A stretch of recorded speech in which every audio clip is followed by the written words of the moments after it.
السلام عليكم ورحمة الله وبركاته. أهلا بيكم حبيباتي، وحشتوني. والنهارده موني ستايل جايه لكم بستايل جديد جدا.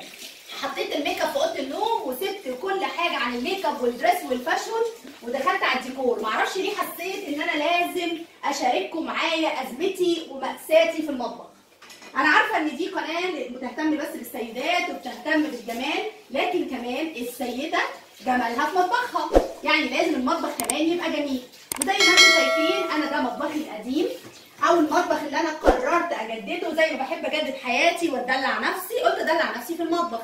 انتوا عارفين ان انا عايشه في الكويت والشقه دي مش شقتي، ودايما بكون يعني بعمل الحاجه تكون جميله باقل التكاليف، لان انا في اي وقت ممكن تعزلي، ممكن تتنقلي من مكان لمكان وما تقوليش الفلوس كلها راحت على الفاضي. ده كان مطبخي القديم، وزي ما انتم شايفين هو كبير الحمد لله وما شاء الله. طبعا هو زي ما قلت لكم دي شقه بالايجار، وكنت عامله فيه مجهود كبير جدا، وانا اللي عامله الدواليب الزرقاء.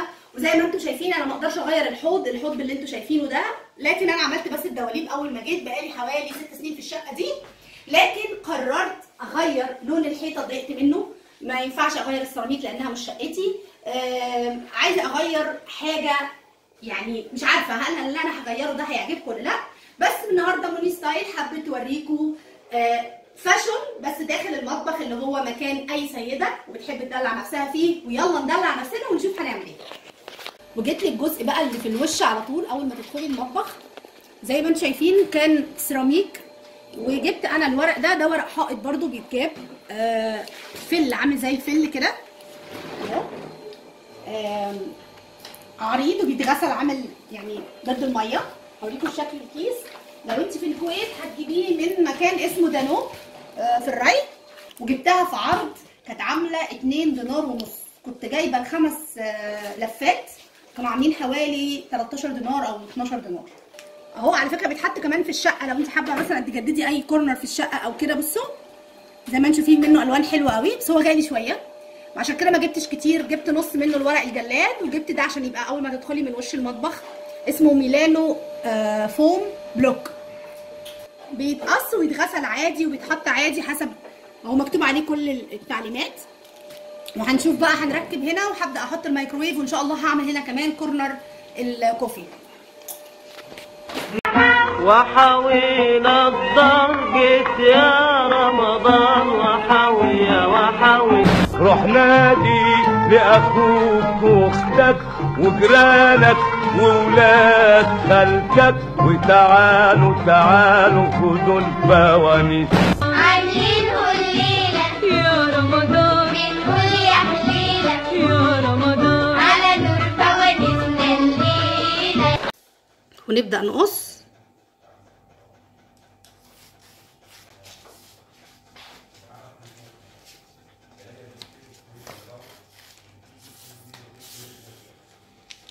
انتوا عارفين اني بحب اشارككم في كل حاجه، في احزاني، في افراحي، في رحلاتي، في كل حاجه. وانتوا حبايبي طبعا، وعايزاكم تستفادوا باقل المصاريف، سواء انت عايشه في الكويت او بره الكويت وعايزه تجددي من بيتك. مفيش مانع انك تجددي، ولو معكيش فلوس نقدر نعمل بحاجات. الرول ده انا جايباه الرول الواحد ب 750 فلس.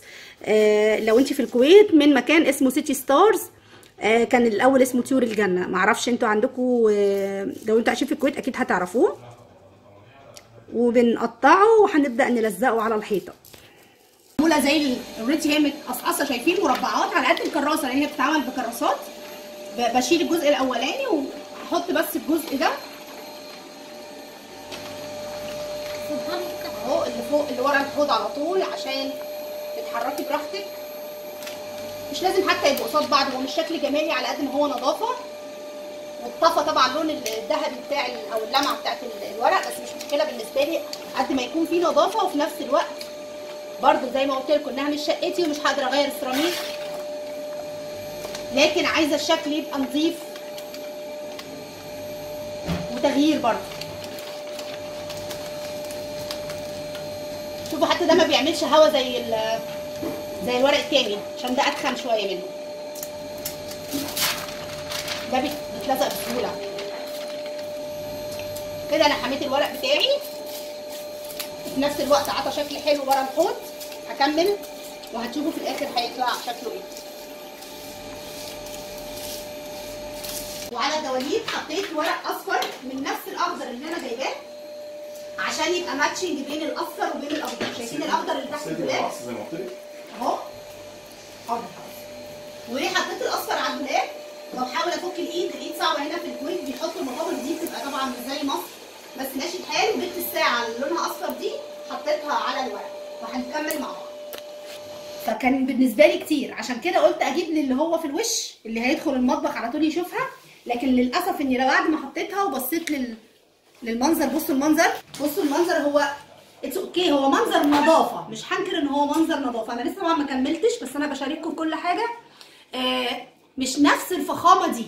بصوا بقى الفخامه الناحيه الثانيه هتلاقوا فخامه ثانيه خالص. بصوا بقى انا لسه برده ما كملتش بس شوفوا الفرق بقى بين الورق ده والورق ده.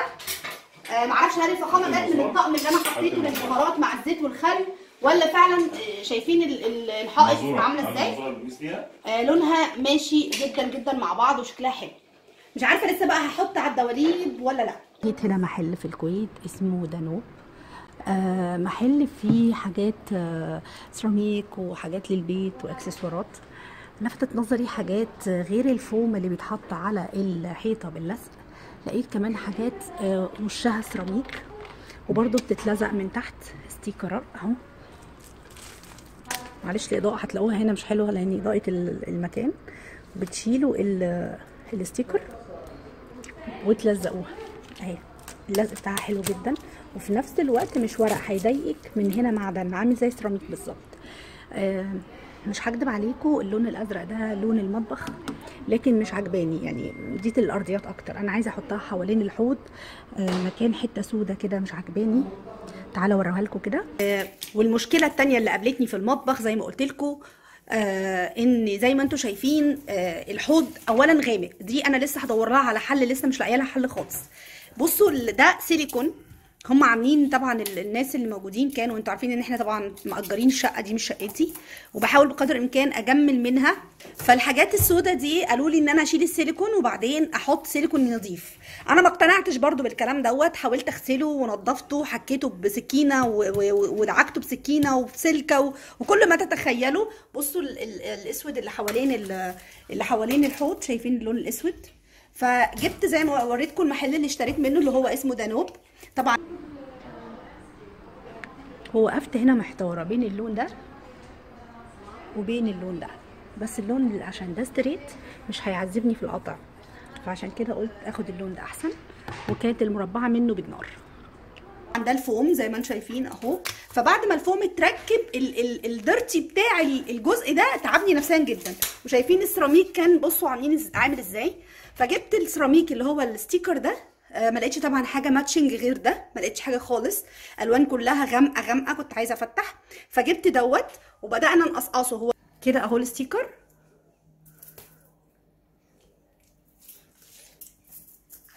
بيتشال زي ما انتم شايفين. ورينا الظهر كويس كده هنوريه لهم بس اهو. بصوا ومن هنا سيراميك، يعني حاجه اشي خيال يا ناس. وبسهوله بتلزقيه وبيكون شكله جميل. وخلي بالكم مع الميه والحاجات دي مفيهوش اي مشكله خالص. سامعين صوت اللزق بتاعه؟ هو كده طالع بره شويه ولا ايه؟ وحاوينا الضرب يا رمضان وحاوي روح نادي لاخوك واختك وجيرانك وولاد خالتك وتعالوا خدوا الفوانيس. عاملينه الليلة يا رمضان بنقول يا حليلة يا رمضان على نور فوانيسنا الليلة وبلاش بعد. يعني نوعا ما هتكون شكلها انضف واحسن من الاول. وكده زي ما انتم شايفين بقى شكلها. بس احنا قابلنا صعوبة شوية هنا في الجزء ده علشان الجزء فيه عريض وفيه رفيع، وللأسف ان ده ما بيتقطعش بالمقص. انا وديته عند واحد بيقطع بمنشار السيراميك لانه مش سهل بصراحة. لكن قلت اهو جزء من النظافة وهتشوفوها بعدين بقى لما اخلص خالص هتشوفوا الشكل النهائي هيكون ازاي. وده شكل البوتاجاز بتاعي. قلت بقى هجيب حاجة ارشه بيها عشان اغير اللون يبقى نفس لون الجزء بتاع المطبخ الاخضر ده.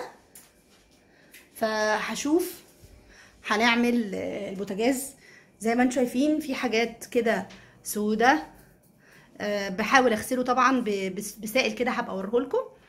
هحط السبراي ده، السبراي اللي جبته من مكتبه جرير، هو غالي شويه بس على كلام نهاليستا قالت ان انا ما استرخصش السبراي بالذات علشان يدي لوك كويس ويكون لامع ويكون ثابت. فتعالوا نشوف كده هنعمل السبراي ازاي.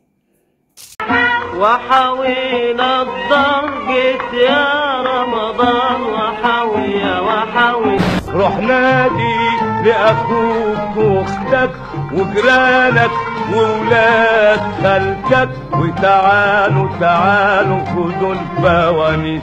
عاملينه الليلة يا رمضان، بنقول يا حليلة يا رمضان، على نور فوانيسنا الليلة. وبلاش بعزق وبلاش تبذير وبلاش تبذير. وحاوينا الضرجة يا رمضان، وحاوي يا وحاوي روح نادي لأخوك وأختك وجيرانك وولاد خالتك، وتعالوا تعالوا خدوا الفوانيس. عاملينه الليلة يا رمضان. وكده انا كمان زوقت التلاجة بالورقة اللي جبتها من الامازون، ورشيت البوتاجاز على اخضر عشان يبقى الحيطة اخضر فاتح، وجبت البرواز اللي هو باللايت ده. The kitchen is the heart of the home really. ان المطبخ هو قلب البيت. لو لاحظتوا كله على لون اخضر. البوتاجاز اهو، والتلاجة جبتها على بستاش شوية مع بينك. وطبعا انا رشيت البوتاجاز زي ما شفتوا. لسه ان شاء الله هجيب كمان ستارة للشباك، هحاول اجيبها على الابيض عشان تفتح اللون الاخضر بتاع البوتاجاز وتفتح الشكل، وهبقى اوريكم بقى اللوك النهائي. شوفوا البرواز اللي حطيته ده ووتر بروف بلاستيك، برضو جبته على اخضر عشان ركن القهوة زي ما انتم شايفين كده اهو.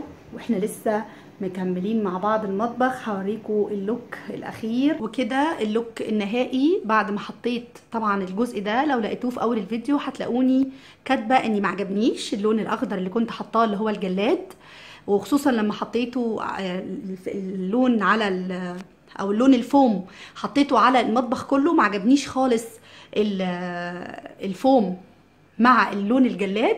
فجبت كملت ورحت اشتريت تاني من دانوب وجبت الفوم ده وكملت بيه تحت الحوض، كملته طبعا وحطينا السيراميك اهو، السيراميك حوالين الحوض.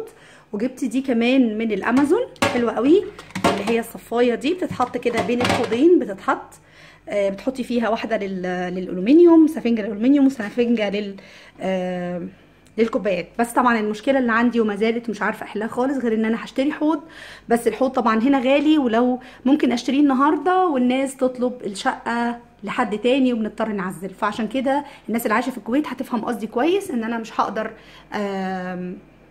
اغير الحوض، هيفضل كده للاسف. لكن جبت اللي هي بتاعت المواعين او صفايه الاطباق دي، جبتها من سنتر هوم. هتشوفوا مشتريات سنتر هوم ان شاء الله الحلقه الجايه. وبكده اكون يعني غطيت الجزء بتاع تجديد المطبخ او الحيطان بتاعه المطبخ. وجبت دول من ايكيا حطيتهم تحت الساعه علشان يدي المنظر ده. ودي الغساله طبعا ما عملتش لسه فيها اي حاجه. لو عجبكم الفيديو النهارده واستمتعتوا بيه، اتمنى تعملوا لي لايك وشير وسبسكرايب لكل اصحابك اللي عايزه تجدد في رمضان وتلاقي مطبخها منور في رمضان وتقف تطبخ وهي مبسوطه في رمضان. ما تنسيش الشير واللايك والسبسكرايب. بحبك قوي وبحبكم كلكم قوي، وكل سنه وانتم طيبين، ويا رب بلغنا رمضان. اللهم بلغنا رمضان، اللهم بلغنا رمضان. باي باي.